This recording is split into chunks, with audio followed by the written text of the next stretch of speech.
500 metre अंतरावर असलेली देवस्थानची प्लॉटिंगची जमीन, या जमिनीचा निकाल लागून आज 16 वर्ष झालं. ह्या जमिनीचा निकाल हायकोर्टातही लागलेला आहे, दिवाणी कोर्टातही लागलेला आहे. परंतु हे तहसील प्रशासन 16 वर्ष निकाल लागूनही देवस्थानची जमीन देवस्थानच्या ताब्यात का देत नाही, हे प्रश्न पुजारीलाच नाही तर समस्त परिवारांना पडलेला आहे. तुम्ही आज देवाला 300 कोटी रुपयाचा निधी आणत आहात, पण देवाची जमीनच देवाच्या ताब्यात नसल्यास त्या निधीचा उपयोग तुम्ही कुठे करणार आहात, याचा प्रश्न सुद्धा समस्त पुजारी आणि परिवारांना पडलेला आहे. आज 10 वर्ष झालं परळी वैद्यनाथाचे पुजारी तहसील प्रशासनाला दरवर्षी अर्ज देत आहेत की तिथं काही लोक घर बांधत आहात, तरी सुद्धा हे तहसील प्रशासन का तिथं लक्ष देत नाही, हे आणखीन ही गोष्ट कुणाला कळलेली नाही.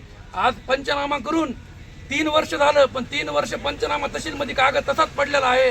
प्रभू वैद्यनाथ 5व्या ज्योतिर्लिंगाची जमीन असून जर तुम्हाला तिथं लक्ष देणं होत नसेल, कोर्टाच्या आदेशाचं पालन करणं होत नसेल, तर हे तहसील प्रशासन बंद करून टाका.